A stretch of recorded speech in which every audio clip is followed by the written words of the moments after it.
Hello বন্ধুরা, কেমন আছো সবাই? চলে আসলাম তোমাদের জন্য আরও নতুন একটি ড্রামা এক্সপ্লেনেশন ভিডিও নিয়ে।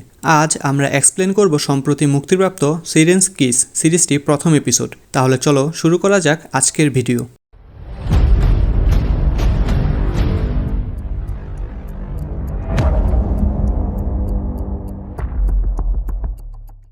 এপিসোড 1-এর শুরুতে আমাদেরকে একটা ফ্যাক্টরি দেখানো হয়। এখানে একটি লোককে দেখি আমরা যে তার হাত কাটতে যাচ্ছিল কিন্তু কাটছিল না। লোকটির পাশেই তার বস থাকে। সে বলে, আমি তোমার ইন্স্যুরেন্স পেপার বানিয়ে নিয়েছি। বসের কথা শুনে লোকটি হাতের আঙুল কেটে ফেলে। এরপরের সিনে ড্রামার মেইন হিরো ইউসুককে দেখানো হয়। ও একজন ইন্স্যুরেন্স ইন্সপেক্টর। সে একটা কোম্পানিতে আসে। কমপ্লেন আছে সে কোম্পানির বস ইচ্ছা করে নাকি ওয়ার্কারের ক্ষতি করে যাতে সে ইন্স্যুরেন্সের টাকা পায়। ওয়ার্কারদের কম টাকা দিয়ে সে বেশি টাকা নিয়ে নেয়। আমরা দেখি একটু আগে আমাদেরকে যে লোকটাকে দেখানো হয় ইনিই সে। ইউসুক এসে লোকটিকে অনেক মারার পর সে লোকটিকে বলে, তোমার কি ইন্স্যুরেন্স আছে? এটা বলে সে লোকটির হাত কাটতেই নেয়। সিন কাট হয়ে যায়। এরপরের সিনে ড্রামার মেইন ফিমেল লিড হানসিলুকে দেখানো হয়। সে কাঠ দিয়ে কিছু বানাচ্ছিল। হঠাৎ তার হাত কেটে যায়। হাত কেটে যাওয়ার পরও তার এক্সপ্রেশন কোনো চেঞ্জ হচ্ছিল না। এদিকে ওই লোকটিকে পুলিশ ধরে নিয়ে যায়। এরপর ইউসুক তার কোম্পানিতে চলে আসে। কোম্পানিতে একজন লেডি ওয়ার্কার ওকে বলে, তোমার জন্য আমাদের আরেকটি কন্ট্রাক্ট চলে গেছে। ইউসুক বলে, আমি তো টাকাও বাঁচিয়েছি। আমি যদি ওকে না ধরতাম ওই লোকটি ওর কাজ করতেই থাকতো আর আমরা ওকে টাকা দিতেই থাকতাম। পরে সে টেবিলে কাজ করার জন্য বসে যায়। তার পাশের কোয়ার্কার বলে, তোমাকে আগে এসব কথা পুলিশকে বলার দরকার ছিল। ইউসুক বলে, তুমি ভালো করেই জানো পুলিশ ঠিক টাইমে কখনোই আসে না। হঠাৎ তার পাশে আরেকজন কোয়ার্কার তাকে কিছু বলে। এটা শুনে ইউসুক তাড়াতাড়ি হসপিটালে চলে আসে। সে দেখে একজন মহিলা পুলিশ অফিসারের সাথে কথা বলছে। মহিলাটি বলে, আমার ডিভোর্স হয়ে যাওয়ার পর আমরা খুবই কষ্টে দিন পার করছি। এসব দেখে সে কোনো কথা না বলে হসপিটালে কেবিনে চলে আসে। হসপিটালের বেডে একটি ছোট বাচ্চা যার নাম রিন, তার পুরো বডি জ্বলে গিয়েছিল। রিনকে দেখে ইউসুক অতীতের কিছু কথা মনে করে, যেখানে রিন ইউসুককে বলে, আমার চোখে ব্যথা হচ্ছিল তাই আমি বারবার চোখ মুছতাম, কিন্তু একদিন আমি উঠে দেখি আমি চোখে কিছু দেখতে পাচ্ছি না। তুমি চিন্তা করো না, মা আমাকে অনেক পকেট মানি দিয়েছে, আমি অনেক ভালো আছি। রিন ইউসুককে একটি কয়েন দেয়। সে বলে, তুমি এটা দিয়ে ভিডিও গেম খেলতে পারবে। ইউসুক ওই কয়েনটি নিয়ে নেয়। সিন বর্তমানে ফিরে আসে। ইউসুক রিনকে দেখে খুবই কষ্ট পাচ্ছিল। রিন বলে, তুমি চিন্তা করো না, এটা সম্পূর্ণ একটা অ্যাক্সিডেন্ট ছিল। আমি নুডলস খাচ্ছিলাম, সে সময় নুডলস আমার শরীরে পড়ে যায়।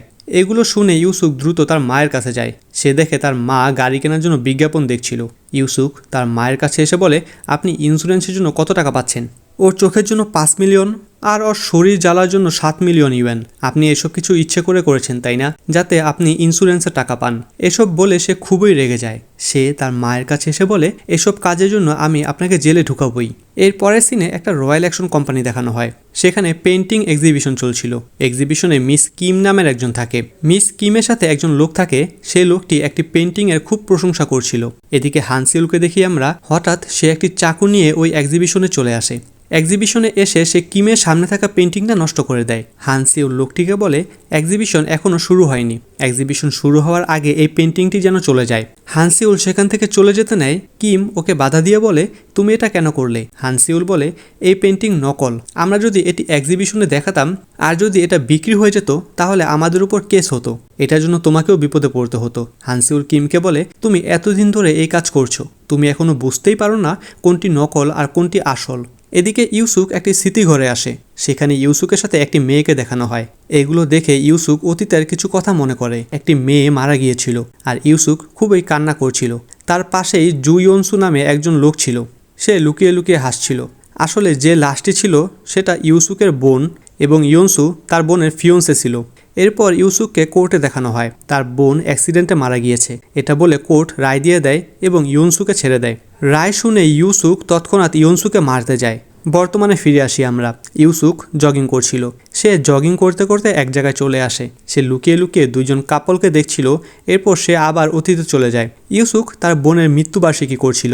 সে সময় তার মনে পড়ে তার বোন বলেছিল সে তার বয়ফ্রেন্ডের সাথে ঘুরতে যাচ্ছে। যাওয়ার আগে ইউসুকের বোন তাকে কিছু ডকুমেন্ট দিয়ে যায়। ইউসুক সেই ডকুমেন্ট খুলে দেখতে পায় ইউসুকের বোন যে ইন্স্যুরেন্স করেছিল তার নমনি ইয়নসু, মানে তার মৃত্যুর পর এইসব টাকা তার ফিয়ন্সে ইয়নসু পাবে। ইউসুক সবকিছু কোর্টে প্রেজেন্ট করার পরেও ইয়নসু মাত্র 1 বছরের সাজা পায়। এই সব কিছু একজন ব্যক্তি দ্বারা হয়েছিল। বর্তমানে ইউসুক ওই ব্যক্তিকে দেখছিল।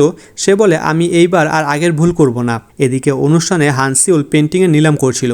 সবাই যার যার অপিনিয়ন দিচ্ছিল। সেখানে থাকা একজন লোক 3.5 বিলিয়ন দিয়ে একটি পেন্টিং কিনে নেয়। অনুষ্ঠান শেষ হওয়ার পর মিস কিম অনেক ড্রিঙ্কস করছিল। হান সিউল এসে একজন লেডির সাথে দাঁড়িয়ে যায়। লেডি কিমকে দেখে বলে, ও তো একজন কোম্পানির অংশ, কিন্তু ওকে দেখে মনেই হচ্ছে না যে ও এই কোম্পানিতে কাজ করে। এদিকে যে লোকটি পেন্টিং কিনেছিল সে এক নজরে হানসিউলকে দেখেই যাচ্ছিল। হঠাৎ হানসিউল অনুষ্ঠানের বাইরে চলে আসে। হানসিউল রিল্যাক্স হওয়ার জন্য জোরে জোরে শ্বাস নিতে থাকে। ওই লোকটি বাইরে চলে আসে। তো লোকটার নাম হচ্ছে বিয়েক।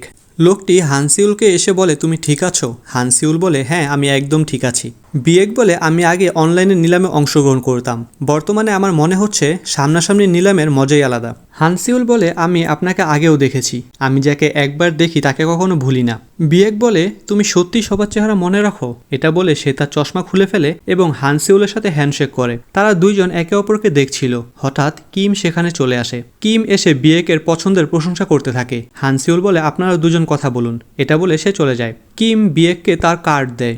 বিয়েক কার্ড নিয়ে বলে, তোমার এখানে আসা উচিত হয়নি। সে রাগে কার্ডটি নিচে ফেলে দেয়।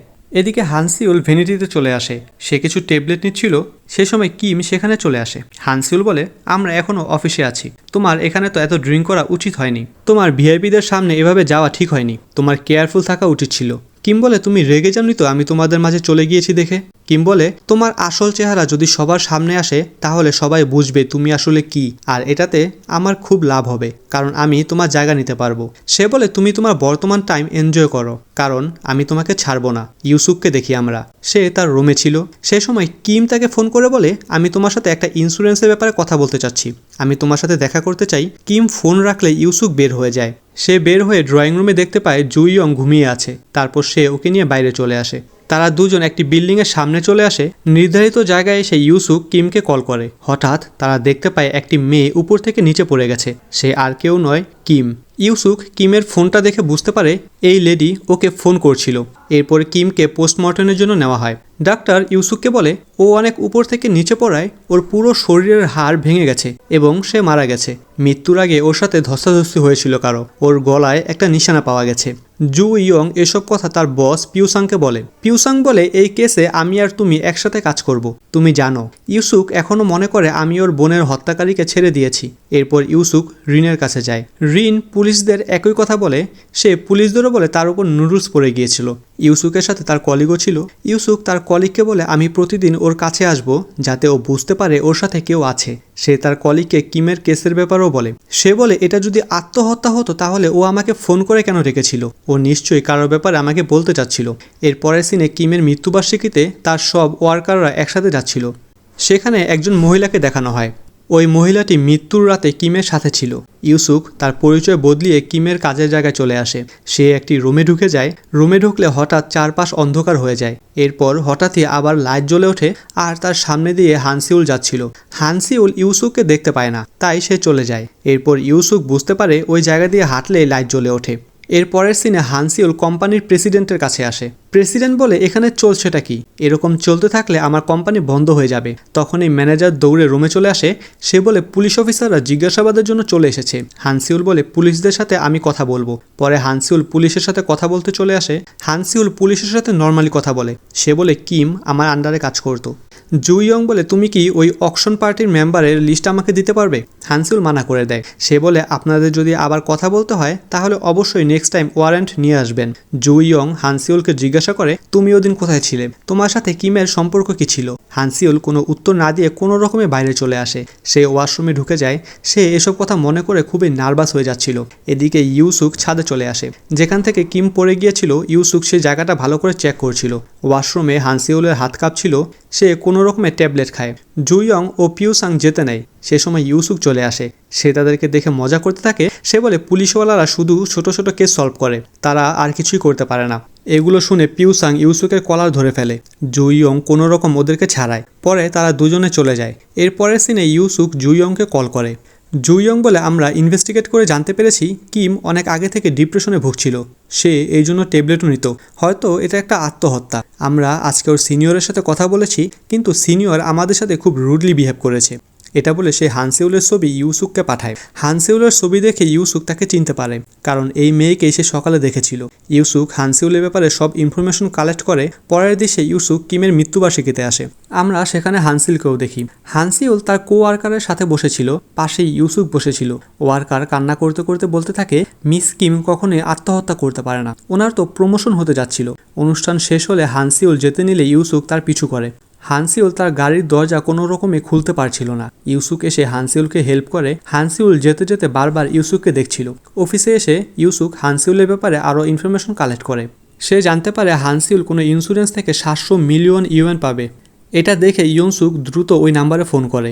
একজন মহিলা কলটা রিসিভ করে। ইউসুক ইন্স্যুরেন্সের ব্যাপারে জিজ্ঞাসা করলে মহিলা জানায় সেটা তার ছেলের নামে, আর তার ছেলে 10 দিন আগেই মারা গিয়েছে। মহিলার ছেলের ফটো দেখি আমরা।